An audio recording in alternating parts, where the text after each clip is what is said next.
اگر اللہ کو وکیل بنایا نا تو ڈاکومنٹس پورے کر دیجئے، چھپائیے مت، آدھی فائل مت دکھائیے اگر اسے وکیل بنا، اور ڈاکومنٹس دینے ہوں گے، نہیں دیں گے تو کیا، اور پھر کہیں گے وہ ہم نے تو اس کے حوالے کر دیا۔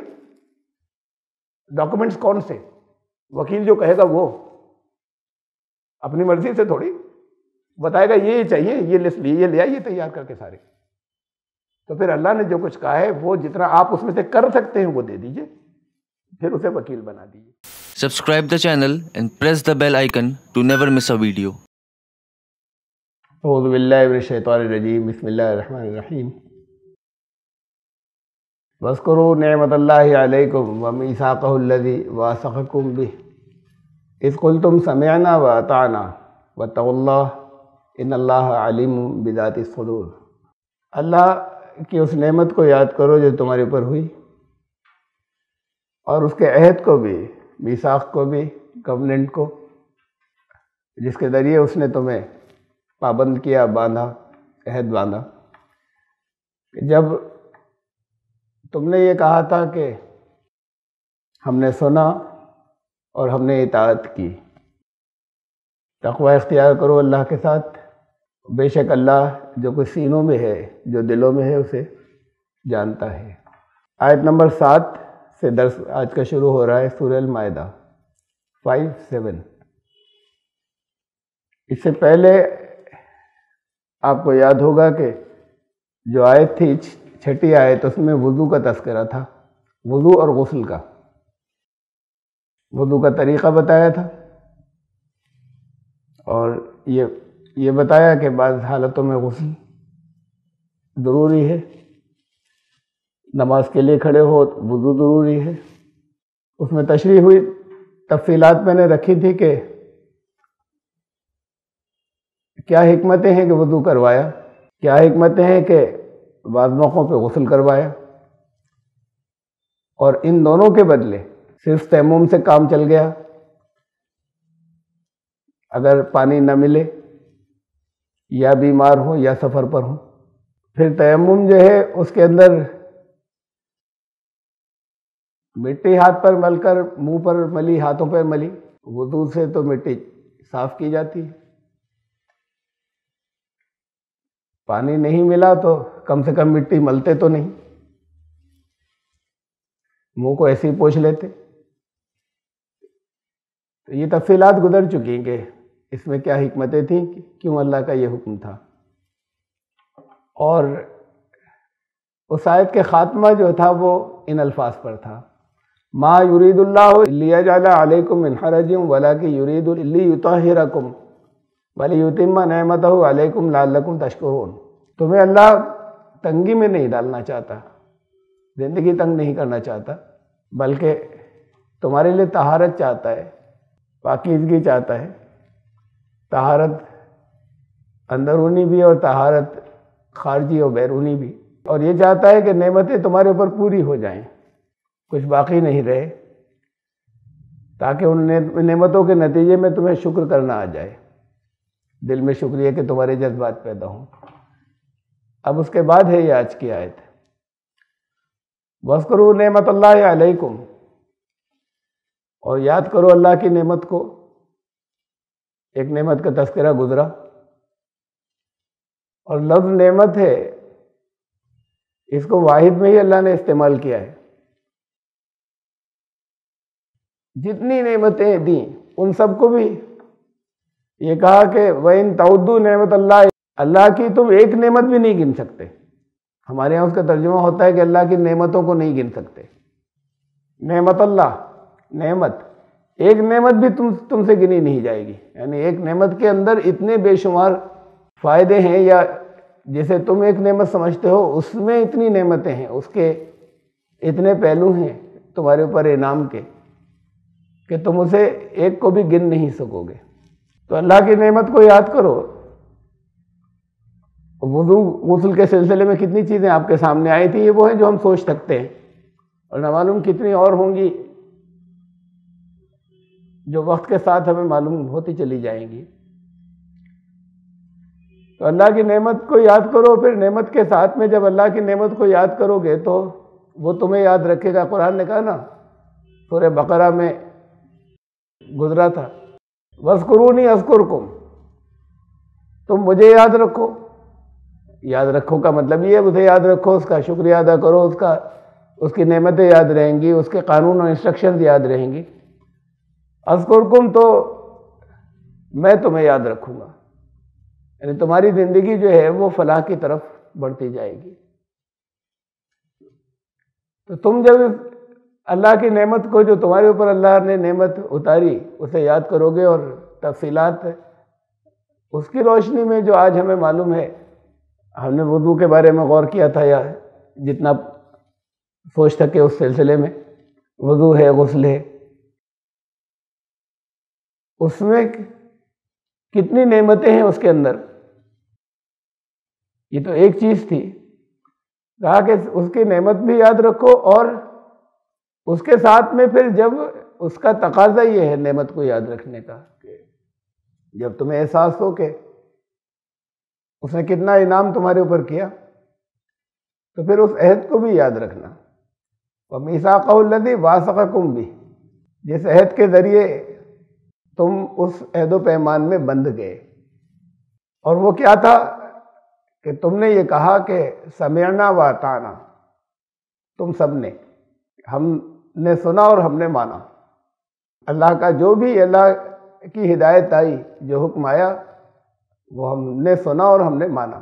پھر دوبارہ میں، چونکہ اس سے پچھلی آیت تھی، وضو اور غسل کا ذکر ہوا تھا، اس کے حکمتیں بہت سی اور پتہ نہیں کتنی ہمیں ابھی نہیں معلوم، وہ تو ہمیں اب معلوم ہوئی.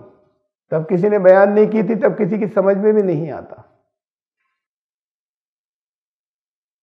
اس سے پہلے اور قرآن کی جتنی تفسیریں، ان میں اس کا تذکرہ نہیں ہے جو میں نے آپ کے سامنے پہلو رکھے تھے.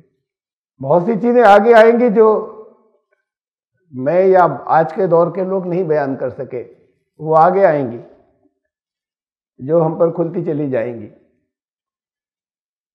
لیکن جب یہ نہیں معلوم تھی، تب بھی بات یہی تھی کہ جب یہ کہا گیا ہے تو مانو، کہ تم نے سنا اللہ کا حکم ہے تو مان لو. اب کیا ہے، بعض لوگوں نے اس کا انٹرپریٹیشن کہ اب یہ ماننے کا دل نہیں چاہ رہا، اب اتنی حکمتیں معلوم نہیں کہ یہ منہ پر مٹی کیوں مل رہے ہیں تیمم میں. اور انہوں نے اس سے طرح طرح کی چیزیں اور نکالی کہ نہیں یہ غلط ہے. گیلے کپڑے سے منہ کو پوچھ لو اور ہاتھ کو پوچھ لو، یہ کہا تیمم کا مطلب یہ ہے. اب اسے تو بالکل کاٹ دیں جو ایک تواتر سے، تسلسل سے، کنٹینیوٹی سے نبی اکرم صلی اللہ علیہ وسلم سے یہاں تک چلا آ رہا ہے. اور الفاظ بھی یہ ہیں وہاں پر کہ فَتَيَمَّمُوا صَعِيدًا طَيِّبًا، پاک مٹی جو ہے پھر اس کا ارادہ کرو، یعنی اس سے تیمم کرو. لفظ پاک بھی ہے، پاکیزہ، وہ ایسے نہیں کہ ہر مٹی لے لی آپ نے. اور طیب کے اندر آپ کو بتایا تھا میں نے، وہ چیزیں آتی ہیں جو صحت کے لیے بھی فائدہ مند ہوتی. طیب کے اندر وہ تمام چیزیں، جیسے حلال چیزیں کھاؤ، اس میں جو طیب ہیں، حلال تو اور بھی ہیں، لیکن ان میں جو صحت کے لیے بہتر ہے، ہولسم ہے، انہیں کھانا. تیمم اس مٹی سے کرنا جو اچھی ہے، مفید ہے صحت کے لیے. اب وہ کلیز جو ہے وہ تمام، وہ تو نیچروپیتھی میں اور بہت سی چیزیں ہمیں معلوم ہوتی چلی جا رہی ہیں. وہ مٹی جو جس کا پیسٹ سا بن جاتا ہے، جیسے چکنی مٹی کہیں ہم، اور اس کی بہت سی قسمیں دنیا میں، وہ ساری کلیز جو ہیں وہ ہیں جو اسکن کو بہت فائدہ دیتی. ان کے تو لیپ کیے جاتے ہیں، یہ بیوٹیشین چہرے پر لیپ کراتے ہیں. تو ایسا نہیں کہ وہ ہر مٹی کہیں ادھر ادھر سے تم نے کہا کہ مٹی ہے، سوکھی مٹی تو پاک ہوتی ہے، تیمم کر لیا. پھر سفر میں اگر جا رہے ہیں، بیمار ہیں تو مینیج کر سکتا ہے، منگا لی کہ وضو کرنا ہے. سفر میں جا رہے ہیں تو ساتھ میں لے کر جائیے.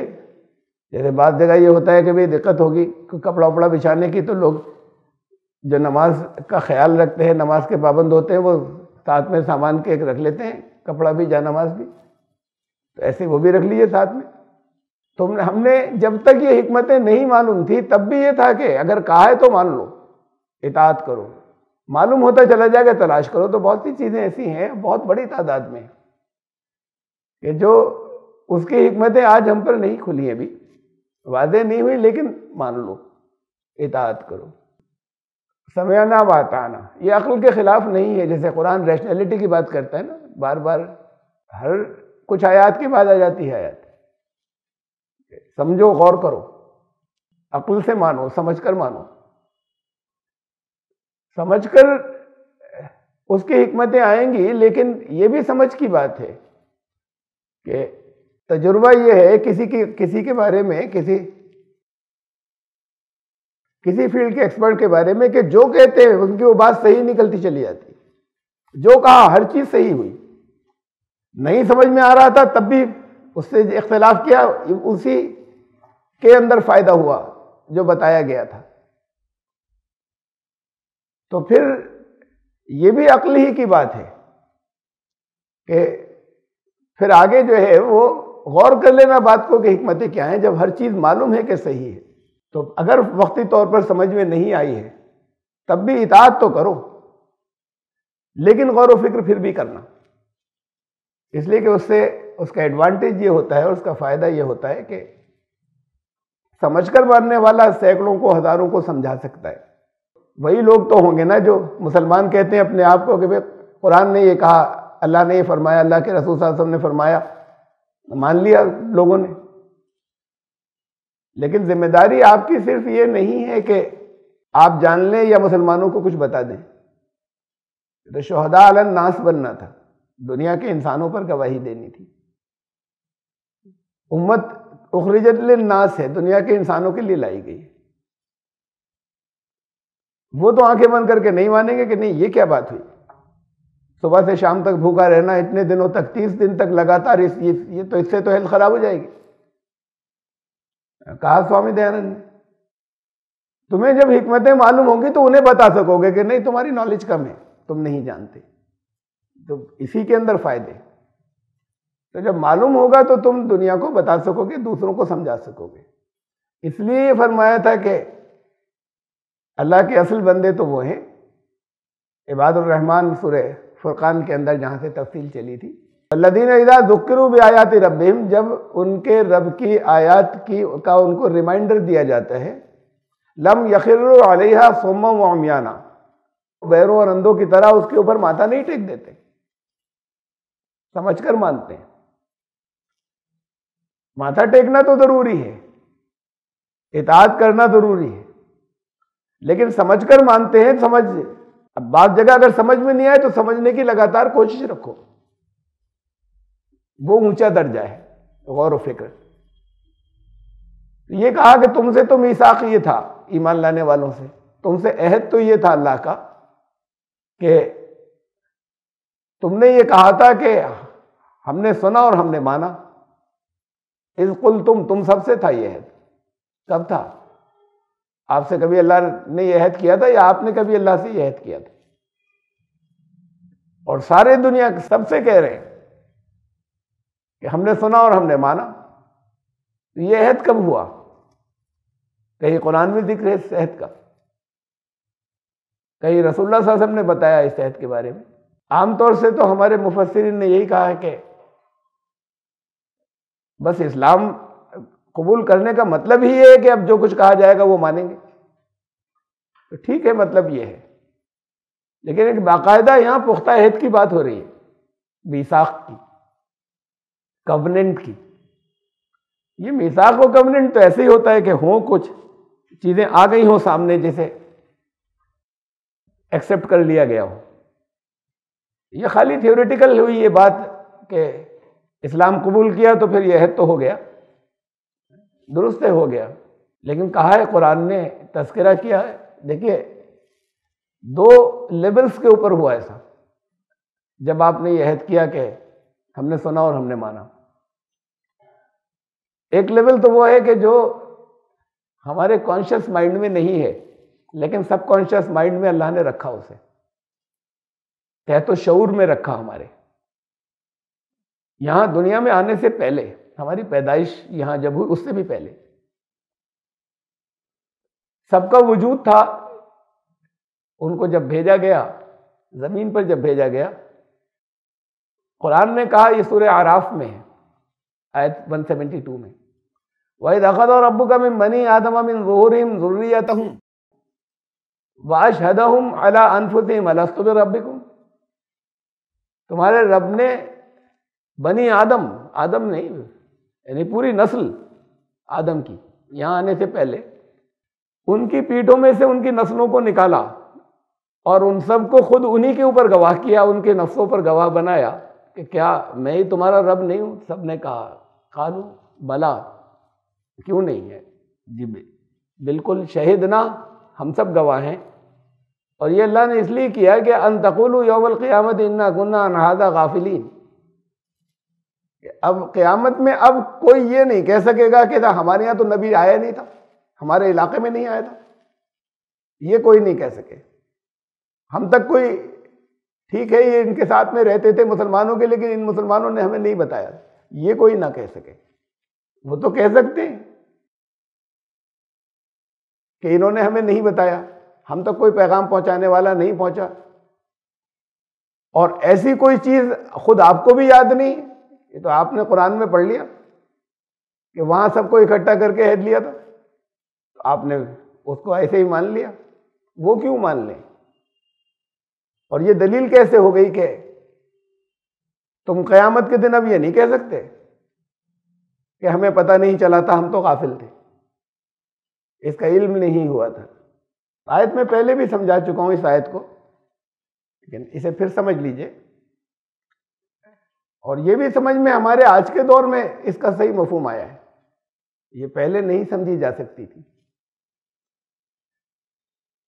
حدیث میں اس کی تفصیل کچھ ایسے آتی ہے، حدیثوں میں روایات میں، کہ اسی ترتیب سے حضرت آدم کی پیٹھ میں سے سب کو نکالا، پشت سے حضرت آدم کی، جس ترتیب سے یہاں دنیا میں لوگ آئیں گے۔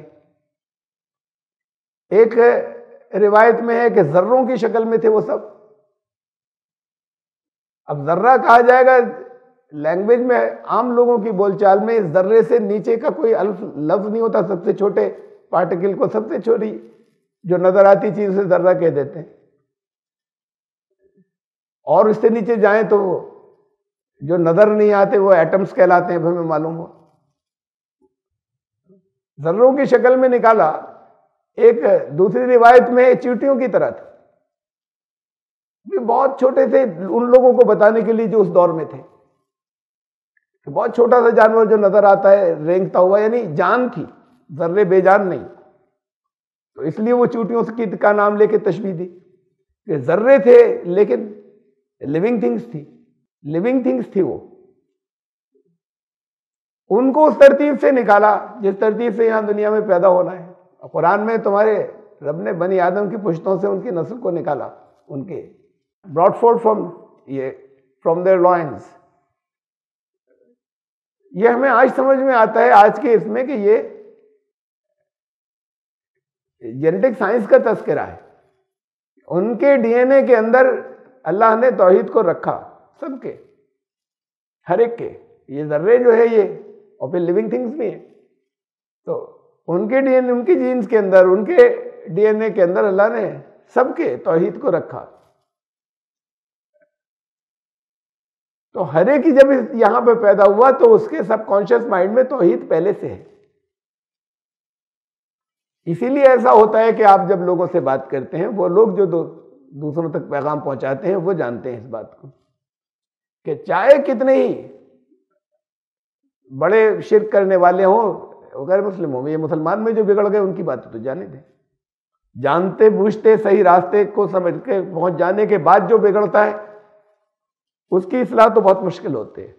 لیکن جو کانشیس مائنڈ سے جن تک نہیں پہنچی بات، تو وہ چاہے جتنے دیوی دیوتاؤں کو پوچھتے ہوں، چاہے دن رات کرتے رہتے ہوں، جب ان سے کچھ بات کی جاتی ہے، آپ ایمانیات پر بات کریں تو آخرت تو بہت مشکل سے سمجھ میں آئے گی، رسالت چاہے مشکل سے سمجھ میں آئے، توحید فوراً مان لیتے ہیں، ہاں وہ ایک ہی ہے، وہی سب کرتا ہے۔ ہاں وہ سب دیوی دیوتا جو ہیں وہ اس کے انڈر میں، بلکہ یہ بھی مان لیتے ہیں کہ ہاں غلط ہے، وہ چاہے کرتے وہی رہے عمل، لیکن مان لیتے ہیں، بہت آسانی سے مان لیتے ہیں سب۔ یہ کیوں اتنی آسانی سے مان لیتے ہیں؟ یہ ان کے سب کانشیس مائنڈ میں ہے، اس کے ساتھ بھیجا تھا، تو یہ اندر تھا۔ انسان اگر دنیا میں غور و فکر کرے، پھر زندگی میں واقعات اور حادثات ہر ایک کی زندگی کے اندر آتے ہیں، وہ جن تک کوئی پہنچانے والا نہیں پہنچا۔ جہاں بار بار چونکایا جاتا ہے کہ یہ کس کے پاس ہے سپریم پاور. تم جو ہو تم تو بالکل اسہائے ہو, تم ہیلپ لیس ہو. جانے دیجئے ان کو, ٹرائبلز کو, قبائلیوں کو, ان کے بارے میں. یہ پوری دنیا 2.5 سال سے اس کے اندر بھیڑ کی بھیڑ مرتی چلی جا رہی ہے.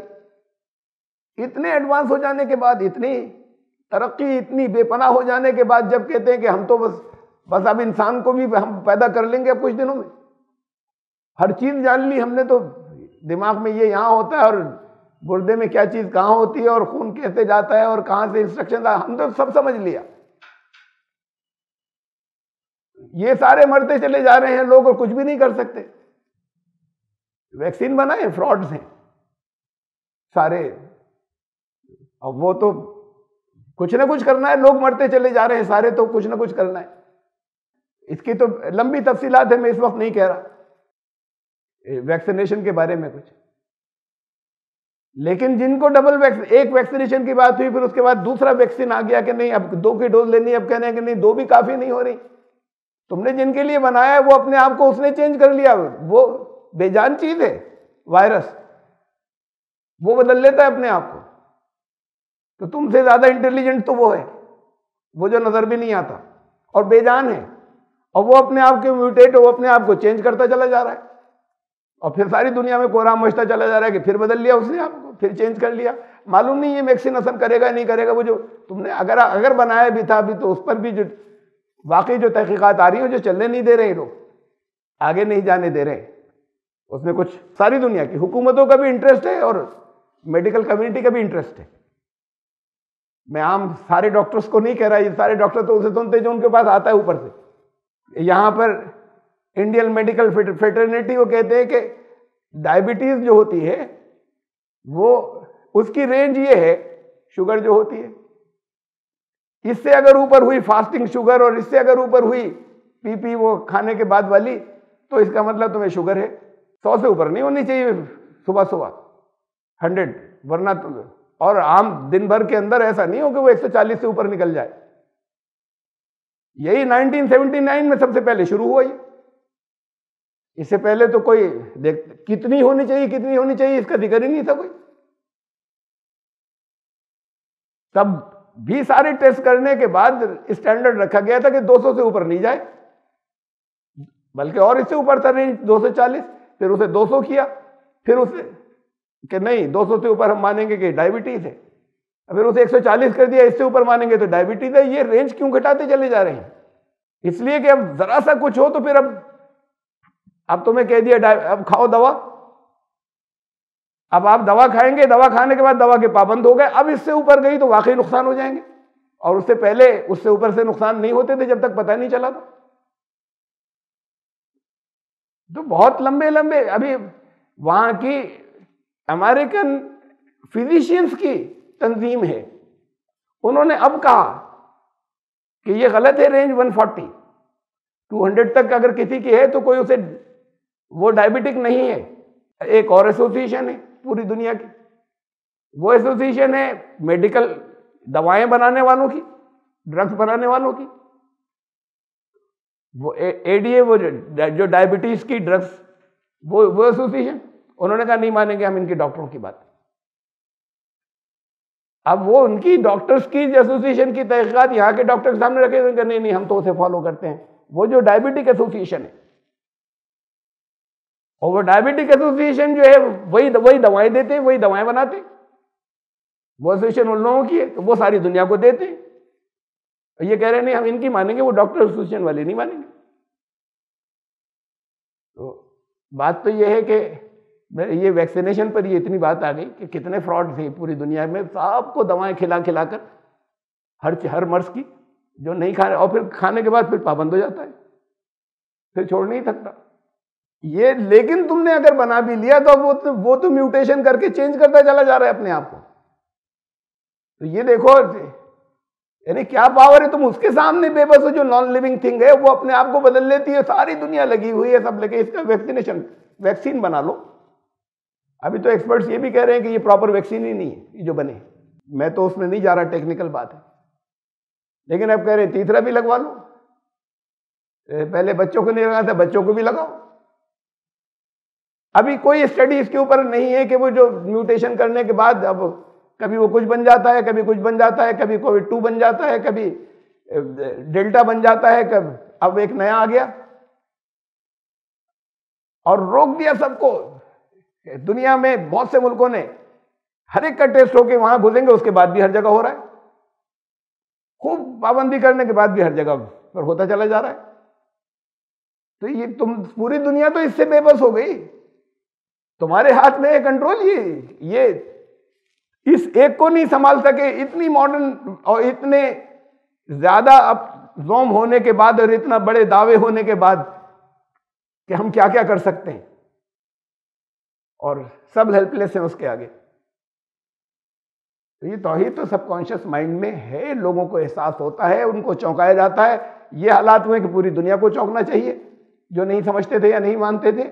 لیکن زندگی میں ہر ایک کی ایسے واقعات حالات آتے رہتے ہیں کہ وہ محسوس کرتا ہے کہ میرے ہاتھ میں کچھ بھی نہیں ہے، چاہے اپنے آپ کو وہ کتنا ہی مضبوط اور طاقتور اور انٹیلیجنٹ اور ذہین اور باصلاحیت سمجھتا ہو۔ تو یہ ان کے ڈی این اے میں رکھ کر بھیجی گئی تھی توحید۔ یہ ہے اس آیت کا مطلب کہ ان کو ان کے نفسوں پر گواہ کیا۔ ان کے نفس جو ہیں، ان کی نفس جو ہے وہ ان کی انٹیٹی کو کہتے ہیں، اس کے وجود کو کہتے ہیں، ان کے وجود کو خود ان پر گواہ کیا کہ کیا میں تمہارا رب نہیں ہوں۔ یہ ایک استعارہ ہے، یہ ایک زبان جو ہے، یہ لٹریری زبان ہے جس کے اندر یہ بات یہ کہی گئی تھی۔ یہ نہیں جانتا تھا کوئی ڈی این اے اور چیز اس دور میں، قرآن نے ایسی زبان میں کہا، لوگوں نے اس وقت اسے ایسے سمجھا، اور آگے جب ہمارا علم بڑھتا چلا گیا تو ہماری اور سمجھ میں آتا چلا گیا کہ قرآن نے کیا کہا تھا۔ یہ اس لیے کیا کہ تم یہ نہ کہہ سکو کہ ہمیں تو نہیں معلوم تھا، غور کرتے تو تمہیں ہوتا معلوم، تم کرتے اس کا احساس، پھر اسے ڈھونڈتے۔ اس دور میں بھی تو نبی اکرم صلی اللہ علیہ وسلم کے دور میں کیوں انہوں نے کسی دیوی دیوتا کی پوجا نہیں کی، کوئی شرک نہیں کیا، جب تک وحی نہیں آئی تھی تب بھی نہیں کیا، اور ڈھونڈتے پھر رہے تھے، تلاش کر رہے تھے کہ کچھ کہ مجھے صحیح راستہ مل جائے، اور یہ صحیح راستے نہیں ہیں۔ اچھا وہ تو رسول تھے، اس وقت تک وحی نہیں آئی تھی، لیکن بہرحال اللہ نے ان کا انتخاب کیا تھا۔ تاریخ میں ملتا ہے کہ اور لوگ بھی تھے ایسے کہ انہوں نے نہیں کیا ایسا کبھی، اور وہ ان کو بھی تلاش تھی اور پریشان تھے کہ یہ صحیح راستہ نہیں، صحیح راستہ کیا ہے، اور کبھی انہوں نے شرک میں ملوث نہیں ہوئے، اور بھی لوگ تھے ایسے۔ اس لیے کہ وہ جو کچھ دیکھ رہے ہیں اس پہ غور و فکر کیا تھا، اور باقی سب اس بھیڑ چال کے اندر تھے کہ نہیں کرتے غور، جو ہمارے آباء و اجداد کرتے چلے جا رہے ہیں وہی صحیح ہے، ہمارے اسلاف کرتے چلے آ رہے ہیں وہی صحیح ہے۔ سلف صالحین ہر ایک کی نظر میں وہ جو کچھ ان کے پیچھے والے ہیں وہی سلف صالحین ہوتے ہیں، کہ وہ جو کچھ کرتے چلے آ رہے ہیں وہ صحیح ہے۔ تو تم یہ نہ کہہ سکو، یہ تھا عہد، آپ ہی ہمارے رب ہیں جب، تو پھر جو کچھ ہمیں آپ حکم دیں گے وہ ہم مانیں گے۔ یہ تو تمہارے اندر رکھا تھا غیر محسوس طریقے پہ، سب کانشیس مائنڈ کے اندر، اور ایک کانشیس مائنڈ میں بھی عہد ہوا تھا آپ سے، اور وہ عہد قرآن کے اندر ہے۔ دیکھیے یہ ہے سورہ توبہ آیت نمبر 11، یہ درمیان میں۔ اب کوئی کہے ہم نے تو قرآن نہیں پڑھا، بھائی اللہ کا کلام آ گیا، یہ عہد اللہ کے کلام کی معرفت ہوا تھا۔ بھائی ایک جگہ تو یہ کہا کہ تم نے یہ عہد کیا تھا نا اللہ سے، تو یہاں تو یہ سوال آ جائے گا کب کیا تھا، یہ آ گیا کہ کیا تھا، اس کی معرفت کیا تھا، یہ اللہ کے کلام کی معرفت کیا تھا۔ اب ہم نے یہ نہیں پڑھا تھا، ہم نے نہیں جانا تھا، تو اب اس کا تو تمہیں حساب دینا پڑے گا کہ کیوں نہیں پڑھا تھا، کیوں نہیں جانا تھا، تمہیں کیوں کچھ لوگوں نے روک دیا تھا کہ نہیں تم مطلب مت سمجھنا۔ جنہوں نے روکا تھا ان کو اللہ کے یہاں حساب دینا ہوگا۔ صدوا عن سبیل اللہ، اللہ کے راستے میں رکاوٹ بن کر کھڑے ہو رہے ہیں، روکتے ہیں اللہ کے راستے سے، کہ اللہ نے ہدایت بھیجی، کہتے نہیں تم اس کے قریب مت جانا، ہم بتائیں گے ہدایت کیا ہے۔ وَمَنْ أَوْفَىٰ بِعَهْدِهِ مِنَ اللَّهِ فَاسْتَبْشِرُوا بِبَيْعِكُمُ الَّذِي بَايَعْتُمْ بِهِ۔ اللہ سے بڑھ کر اپنے عہد پورا کرنے والا کون ہے؟ فَاسْتَبْشِرُوا، اس بات کے لیے کہ جو تم نے بیعت کی، جو تم نے اللہ سے بیعت کی، بِبَيْعِكُمُ الَّذِي بَايَعْتُمْ بِهِ، اس بیعت کے ذریعے وہ جو بیعت کی تھی تم نے، اس کے لیے تمہیں بشارت ہو، کہا قرآن نے کہ تم نے اللہ سے بیعت کی ہے تم سب نے۔ یہ میں نے آیت کا ذرا سا حصہ رکھا خالی، یہ آیت اب پوری دیکھ لیجیے، یعنی بیعت کیا ہے پھر، یہاں تو خالی اتنے ہی ہوا نا، لیکن بتایا کہ تم نے کی ہے اللہ سے۔ بیعت کا مطلب کیا ہوتا ہے؟ بیع کا مطلب بیچ دینا.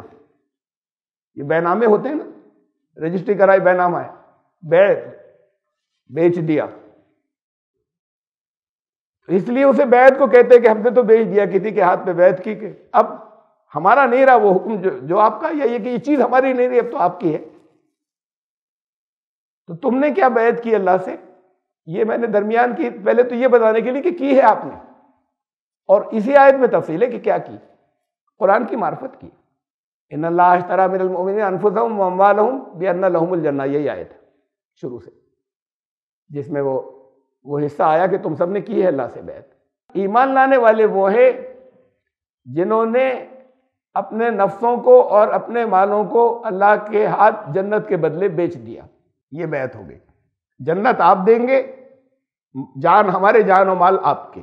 یقاتلون فی سبیل اللہ فیقتلون ویقتلون، جان ہماری بھی، جان بھی جب ہماری نہیں بچی تو اللہ کے راستہ کے اندر ضرورت آئے گی، لڑیں گے بھی، جان جائے گی تو جان دیں گے، جان لینا ہوگی تو جان لیں گے، اگر جو حق ہوگا اگر فی سبیل اللہ. اپنی جان دینی ہوگی تو دیں گے. وعدن علیہ حقا فی التوراۃ والانجیل والقرآن، یہ وعدہ اللہ کا تورات میں بھی ہے، انجیل میں بھی ہے، قرآن میں بھی ہے، حق ہے. جنت کا وعدہ اس کے بدلے کہ اگر تم نے اپنے مالوں اور جانوں کو بیچ دیا ہے اللہ کے، اور نہیں بیچا ہے، اپنا سمجھ رہے ہو تو جنت نہیں. یہ تو ایکسچینج بتا دی نا کیا ہے، بیعت کیا ہے تمہاری. ومن اوفی بعہدہ من اللہ، اب آیا یہ اللہ سے بڑھ کر اپنے وعدے کو وفا کرنے والا کون ہے؟ وہ کرے گا لیکن مشروط ہے، لیکن کنڈیشنل ہے کہ تم نے جان و مال بیچے تھے تو ہے. اس زبان سے لا الہ الا اللہ کہنے پہ نہیں ہے. اگر جان و مال تم نے اپنے سمجھتے رہے تم اور اپنے ہی سمجھ کر استعمال کرتے رہے تو پھر وہ وعدہ نہیں ہے. تو اللہ سے بڑھ کر اپنا وعدہ پورا کرنے والا کون ہے؟ تم نے بیعت کی تھی اللہ سے، تمہیں بشارت ہو اس کے لیے جنہوں نے اس بیعت کو پورا کیا. وذالک هو الفوز العظیم، یہ ہے زبردست اصل کامیابی. اگلی آیت ہے، یہ تھا نعمت کی بات، اور کہا کہ پھر جب تم نے یہ بیعت کی تو پھر سمعنا واطعنا اس میں آ گیا کہ ہم نے سنا، ہم سنیں گے تو ہم اطاعت کریں گے. اس لیے کہ جان و مال نہیں بچے، جو کچھ کرتے ہو اپنے جان سے تو کرتے ہو، اپنے نفسوں سے تو کرتے ہو. تو اس میں وہ چیز آ گئی، کہا اس لیے کہا کہ وہ قل تم سمعنا واطعنا، تم نے یہ کیا تھا نا، کہا تھا نا، تم نے ایمان لیا تھا نا جب ایمان لائے. اور اگر اس اللہ کے کلام کو جانا نہیں تھا، اسے مانا بھی نہیں تھا، اپنے آپ کو ایمان لانے والا کہتے پھر رہے ہیں، تو بہرحال یہ تو پھر وہ جانے کی کس تباہی کی طرف جا رہے ہیں کہ انہوں نے جاننے کی کوشش نہیں کی تھی کہ اللہ نے ہمارے لیے کیا بھیجا، کیا ہدایات ہے. یا ایھا الذین آمنوا کونوا قوامین للہ شہداء بالقسط ولا یجرمنکم شنآن قوم علی الا تعدلوا اعدلوا هو اقرب للتقوی واتقوا اللہ ان اللہ خبیر بما تعملون. کافی ملتی جلتی آیت جو ہے وہ آ چکی ہے ابھی اسی صورت میں، چند آیات پہلے بالکل شروع میں ہے بھی، یہ 8ویں آیت ہے، وہ غالباً دوسری تیسری آیت تھی، ذرا سے الفاظ کے فرق کے ساتھ میں. ایمان لانے والوں کونوا قوامین للہ، اللہ کے لیے اٹھ کھڑے ہونا، بس قائم کرنے والے. کیا؟ شہداء بالقسط، انصاف کی گواہی دینے والے بن کر اللہ کے لیے اٹھنا، انصاف کے گواہ بن کر. مطلب کیا ہوا اس کا؟ انصاف کے گواہ بن کر اٹھنا. اور گواہی کیا؟ گواہی تو ہے شہداء علی الناس. قرآن نے کہا ہے، میں آگے دکھاتا ہوں، آیت سورہ بقرہ میں گزر چکی، تمہیں تمام دنیا کے انسانوں پر گواہ بننا ہے. یہ گواہی کیا ہے؟ سورہ حج میں ہے. گواہ کس بات کی گواہی دینی ہے؟ گواہی اس بات کی دینی ہے کہ سچ کیا ہے اور حق کیا ہے. یہ سارے دنیا کے انسانوں پر یہ گواہی پوری کرنی ہے. شہید نگران کو بھی کہتے ہیں، شہید گواہی دینے والے کو بھی کہتے ہیں، لیکن تمہیں گواہی دینی ہے اس بات کی کہ انصاف قائم ہوگا اور عدل قائم ہوگا دنیا کے اندر. اور نگران وہ ہوگا ہمیشہ کسی کے اوپر نگرانی کرنے والا وہ ہوگا کہ جو نگرانی وہ کر رہا ہے جس کا کچھ کنٹرول بھی ہو.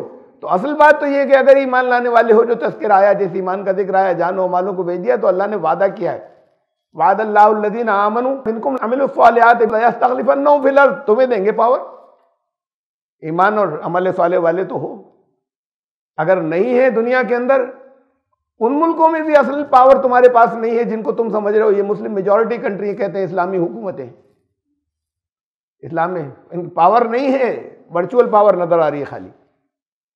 پاور تو کی اور کچھ اور لوگوں کے ہاتھوں میں ہے. اللہ کہ تمہیں دیں گے اگر ایمان والے ہوئے، اور اگر اسی اعتبار سے جو ایمان کا تقاضا تھا تم نے عمل بھی کیے. تو پھر دنیا کے نگران بننا، نگرانی رکھنا کس بات کی؟ دنیا میں عدل رہے، انصاف رہے. یہ تو ہے اجتماعی کلیکٹیو نگرانی کی رسپانسبلٹی، اور اپنی ذاتی زندگیوں میں بھی، اپنے گھروں میں، اپنے آس پاس بھی. عدل یہ تو کتنی بے پناہ اہمیت دی ہے قرآن نے عدل کی. انصاف، جسٹس، نیائے. تمہیں دنیا میں عدل قائم کرنا ہے.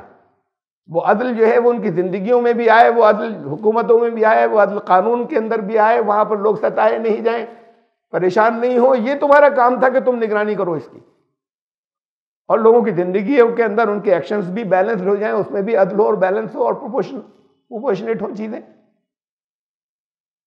اور صرف اتنے ہی نہیں، قوموں کے بارے میں یہ کرنا کہ عدل سے مت ہٹ جانا. وَلَا يَجْرِمَنَّكُمْ شَنَآنُ قَوْمٍ عَلَىٰ أَلَّا تَعْدِلُوا. کوئی قوم تم سے دشمنی کر رہی ہے، دشمنوں کے معاملے میں بھی عدل سے نہیں ہٹو گے. تمہیں کسی قوم کی دشمنی تمہیں اس پر مجبور نہیں کرتے کہ تم عدل سے ہٹ جاؤ. دشمن کی بات اگر صحیح ہے تو پھر تمہیں اس صحیح کو صحیح کہنا ہے کہ یہ صحیح ہے، اور تمہارے اگر جاننے والے اور دوست ہیں وہ غلط راستے پہ ہیں تو وہاں پر اس جگہ پر دوست کی حمایت نہیں کرنی دشمن کے خلاف. یہ ہے اسلام. یہ تو تمہیں قوموں کے معاملے میں کرنا ہے. واتقوا اللہ اعدلوا هو اقرب للتقوی.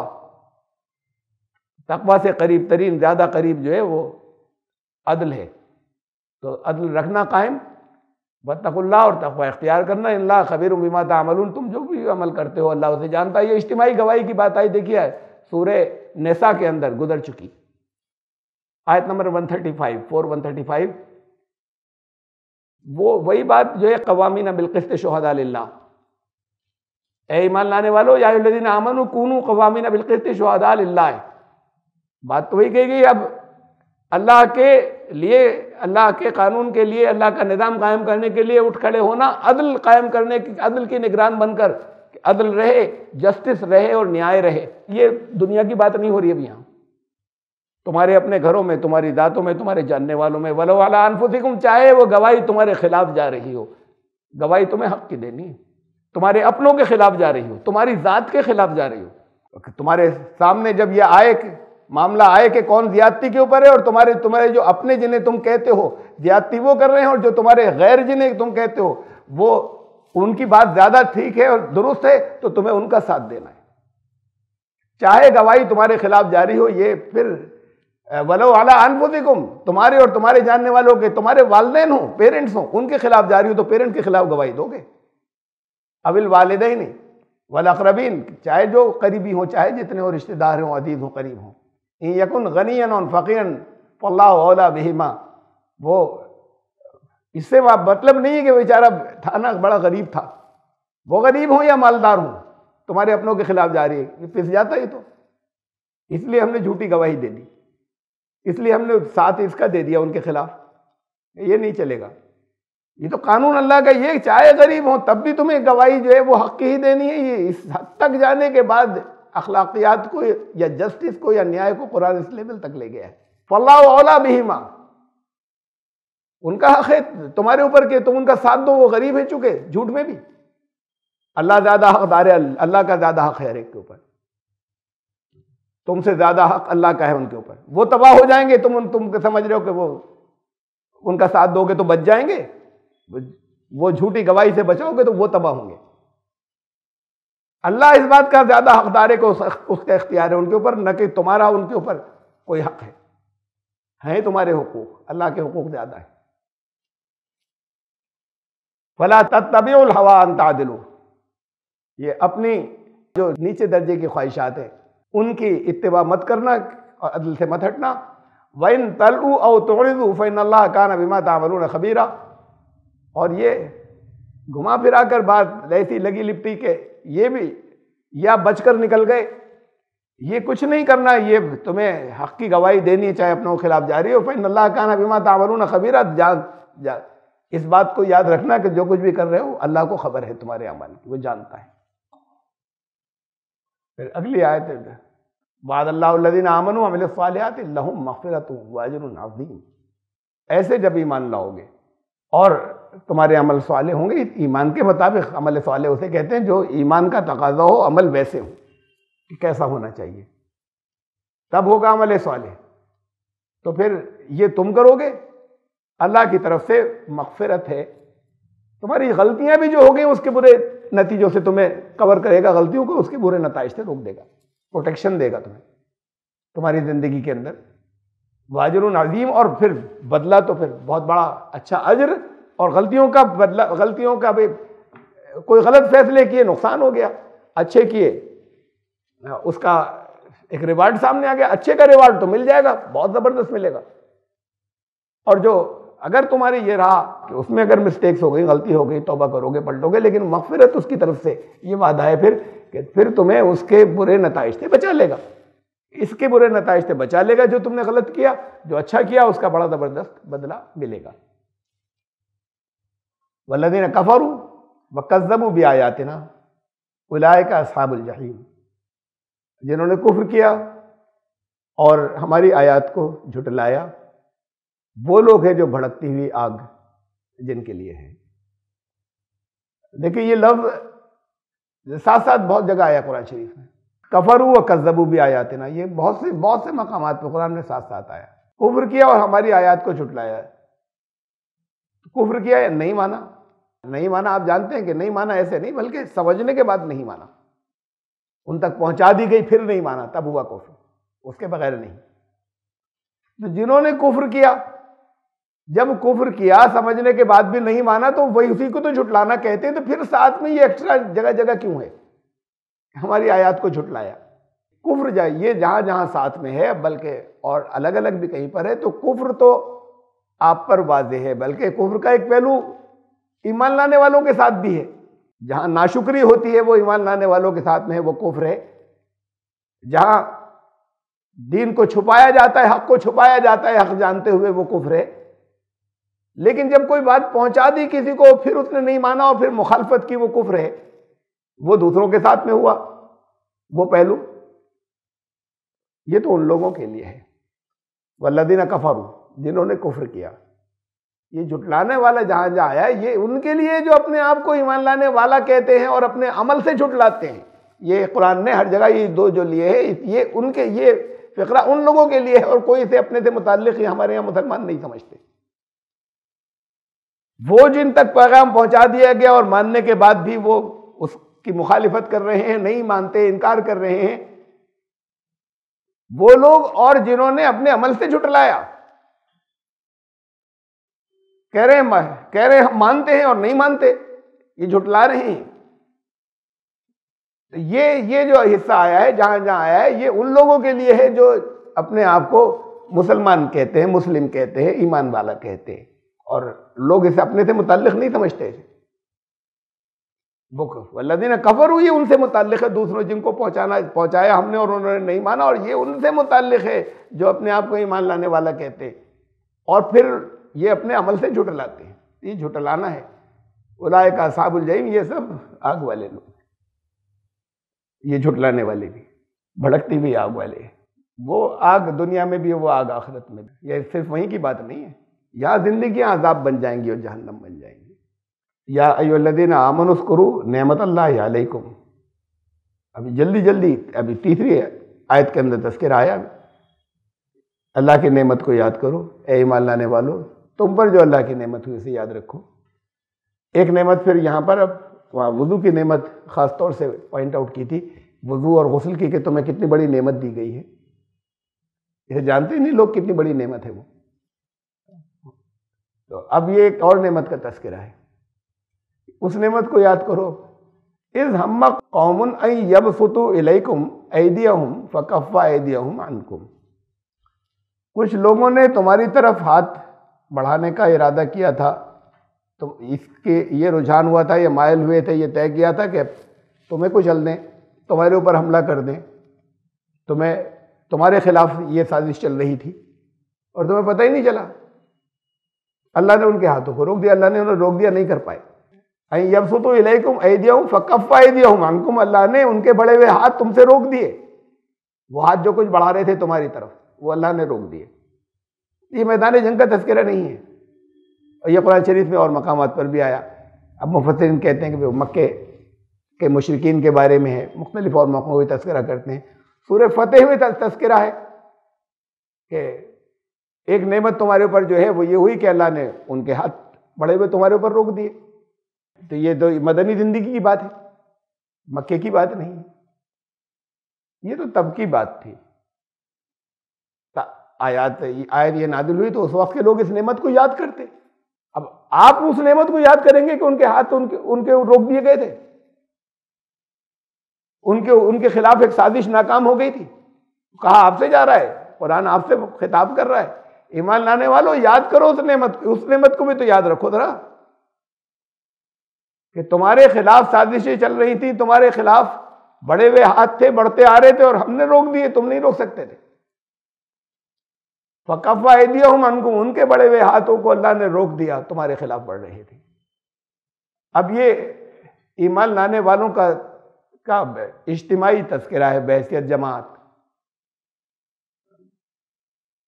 دین جتنی بھی جماعتیں ان کے خلاف سازشیں ہوتی رہتی ہیں، جتنے خیر کا کام کرنے والے ان کے خلاف ہوتی ہیں سازشیں، اس لیے کہ اس کی زد پڑ رہی ہوتی ہے جگہ جگہ ان لوگوں کے اوپر جنہوں نے ماحول خراب کیا ہے اور جو دوسروں کو ایکسپلائٹ کر رہے ہیں۔ نقصان کیا تھا؟ میں مکے کی بات کر رہا ہوں، زبردستی تو نہیں کر رہے تھے۔ کس بات کے لیے لوگ ستائے جا رہے تھے؟ ان کے کچھ ماننے والے ہو گئے، ان کو کچھ مان لیا، بھائی ٹھیک ہے انہوں نے مان لیا۔ یا یہاں پر اگر کوئی یہ مان لیتا ہے کہ بھئی ہمیں اسلام ٹھیک لگ رہا ہے، ہمیں عیسائیت ٹھیک لگ رہی ہے، کس بات کے لیے ستایا جاتا ہے؟ کیوں ستایا ہے؟ بھئی کسی کو ٹھیک لگا ہو، اس نے اسے مان لیا۔ کسی مسلمان کو یہ ٹھیک لگے جو مسلمان پیدا ہوا تھا کہ ہم تو ہندو دھرم میں جانا چاہتے ہیں، اب یہ گیا ہی، تو یہ وسیم رضوی یہ تھا ہی نہیں مسلمان، اس کے بڑے جس کی بڑی پبلسٹی ہوئی کتاب یہ ہندو ہو گیا، وہ مسلمان تھا کب؟ جو جاتے ہیں اصل میں وہ ہوتے ہی نہیں، پہلے ہی نہیں ہوتے، یہ تو سامنے سے انہوں نے کہہ دیا، ادھر سے نکل کے ادھر چلے گئے، جو یہاں تھے تب بھی نہیں تھے، مسلم نہیں تھے۔ تو یہ تو اور آپریشن ہو گیا، ایک کینسر تھا، کاٹ دیا گیا، کٹ گیا، چلا گیا، اس کا جانا اچھا۔ لیکن یہ کہ جو لوگ کسی بھی دھرم کے اندر آنا چاہتے، کسی جگہ جانا چاہتے، یہ ان کا ذاتی معاملہ ہے، یہ سوچ بدل رہی ہے نا۔ اب اس پہ گھر والے کیوں اس کو پھانسی پہ لٹکانا چاہتے ہیں، یا ان کو زندہ جلا دینا چاہتے ہیں پکڑ کر، یا پورے ہول جو کبھی جانتے بھی نہیں تھے، نہیں جانتے کہ یہ کون ہے، اور پوری بھیڑ آ رہی ہے، اور پوری بھیڑ آ کے انہیں مار رہی ہے کہ صاحب انہیں تو ہم نہیں دھرم نہیں بدلنے دیں گے۔ یہ عجیب و غریب چیز ہے، ٹینڈنسی ہے۔ بہرحال یہ کیوں نہیں چاہتا کفر کہ لوگ صحیح راہ ادھر چلے جائیں؟ رسول اللہ صلی اللہ علیہ وسلم کے ساتھ اگر کچھ لوگوں نے اگر یہ کہا کہ ہم ان کو نہیں مانتے اور اسے مانتے ہیں، تو کیوں ان پر عذاب چل رہا تھا؟ اچھا، پھر آخری درجے کی بات یہ ہے کہ اب انہوں نے کہا اچھا جا رہے ہیں، بستی چھوڑ کر اپنا سب گھر بار مال سب چھوڑ دیا، جا رہے ہیں، تو جانے دو نا، پیچھے کیوں کر رہے ہو؟ وہاں کیوں زندگی تنگ کر رہے ہو؟ تمہارے گھر سے شر ختم ہو گیا نا، اسے شر سمجھ رہے تھے۔ اب گھر کے اندر جو کہہ رہے ہو پھوٹ پڑ رہی تھی، ہمارے اور بچے اور نوجوان فلاں جو ہے وہ متاثر ہو رہے تھے۔ اصل بات تو یہ کہ متاثر ہو رہے ہیں، کسی بات کو صحیح سمجھ کر آ رہے ہو تو تمہیں ماننا ہے تم مانو، تمہیں نہیں ماننا نہیں مانو، وہ مان رہے انہیں ماننے دو۔ لیکن کفر یہ نہیں کرتا، یہ بھی نہیں برداشت تھا کہ یہاں سے نکل کر چلے جائیں۔ اگر وہاں گئے، ایتھوپیا گئے، حبشے کی ہجرت کی، وہاں پیچھے سے گئے کہ ان کو نکالو، ہمارے آدمی آ گئے۔ مدینے گئے تو وہاں پر حملے ہو رہے ہیں۔ یہ کیوں ہو رہے تھے؟ تم جس چیز سے تنگ ہو رہے تھے، پریشان ہو رہے تھے، وہ تو گئی نا، اب تو چین لینے دو۔ تو یہ ان کو بنی اسرائیل کو لے کر حضرت موسیٰ نکلے، اب فرعون کی فوجیں پیچھا کر رہی ہیں، جانے نہیں دیں گے تمہیں، اس میں سے، اس نظام میں سے نکل کر بھی نہیں جانے دیں گے۔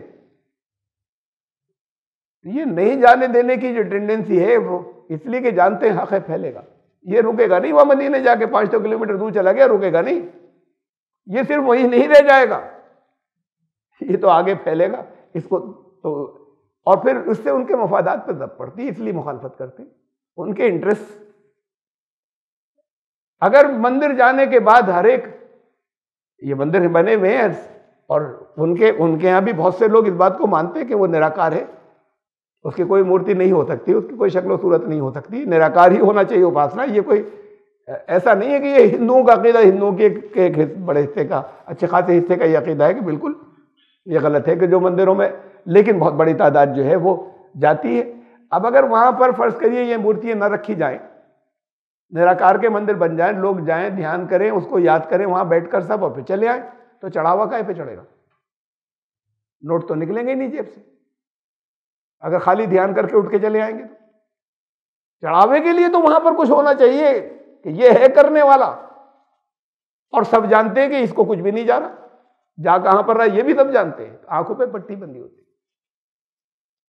بھائی اس بھگوان کو ہی جا رہا ہو، وہ جانتے ہیں کہ یہ تو خود سے کچھ نہیں کر سکتا، کہتے ہیں نہیں ہماری سب بگڑی بنا، چاہو اسے ہی دے دو، اس کو ہی تو پہنچے، سب کو معلوم ہے جا کہاں رہا ہے اور جاتا کہاں ہے، اور پھر اس میں پھنسے ہوئے ہیں۔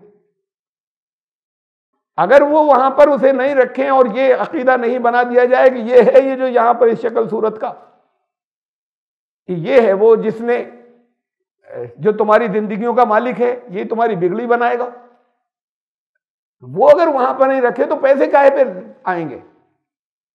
پیسے چاہیے، وہاں پیسوں کی ضرورت ہے، یہ ایکسپلائٹیشن تو اس کی معرفت ہوتا ہے نا۔ اب کوئی اگر یہ کہے، چاہے وہ سوامی دیانند ہی کھڑے ہو کر کہیں کہ نہیں ہٹا دو مورتیاں، تو ان پر قاتلانہ حملے ہوں گے، ہوئے۔